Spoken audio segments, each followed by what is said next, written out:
Amaury Delalance, bonsoir. Vous êtes président du groupe Aston. Vous intervenez dans une conférence de la DFCG sur le développement à l'international. En quoi est-ce que la technologie est aujourd'hui un véritable outil pour se développer à l'international ? Eh bien, bonsoir. Effectivement, parler de technologie dans le développement à l'international peut paraître bizarre, mais le développement à l'étranger est un formidable levier de croissance qui demande un certain nombre d'objectifs à relever en termes d'organisation. Et c'est là que la technologie va intervenir. Donc en fait, en termes de métier, l'entreprise va devoir tout d'abord optimiser le suivi et la gestion de son poste client d'une manière extrêmement fine. Ensuite, le deuxième point va être, tout comme pour une activité nationale, de réduire les délais de paiement, diminuer le DSO, ce qui est d'autant plus compliqué quand on est au grand export. Le troisième objectif, c'est de limiter le risque de crédit et donc d'utiliser soit l'assurance crédit, soit les limites de crédit interne.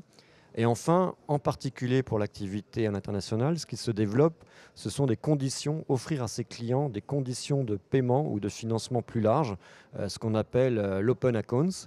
Eh bien, tout cela, la technologie va l'apporter au métier.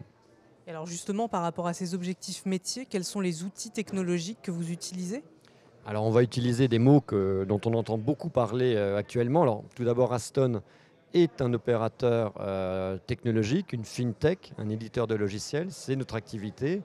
Et donc il y a trois grands mots qui décrivent les solutions. Le premier, c'est le SaaS, le Software as a Service, qui permet tout simplement de relier des entités qui utilisent des systèmes différents, en particulier à l'export ou en cas de croissance externe, vous devez consolider des comptabilités ou des ERP différentes.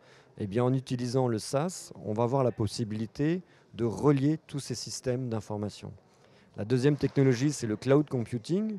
Le cloud computing, lui, va donner l'aspect collaboratif qui est essentiel, c'est-à-dire qu'on va pouvoir travailler en multi-devises, multi-pays, multi-langues, partager la même source d'information, faire des tableaux de bord, tout ça d'une manière totalement concentrée. Donc c'est la clé de la consolidation. Et enfin, les dernières technologies, les plus récentes, et on a eu le Grand Prix de l'innovation dans ce domaine en 2014, c'est le Big Data. Donc le Big Data, c'est de l'analyse statistique, c'est la capacité à gérer la plus grande masse d'informations possible et d'en tirer une information fine et précise. Donc dans le cadre de la gestion du poste client, pour le développement à l'international, ça va être en particulier analyser le comportement de ses clients et in fine, basé sur les expériences de paiement, de faire son propre scoring qui va venir sécuriser la vente à son client, sécuriser l'assureur crédit et même sécuriser le financeur. Voilà ce que la technologie peut apporter aujourd'hui à la gestion du poste client. Un vrai relais de croissance. Je vous remercie, Amaury Delalance. Merci beaucoup.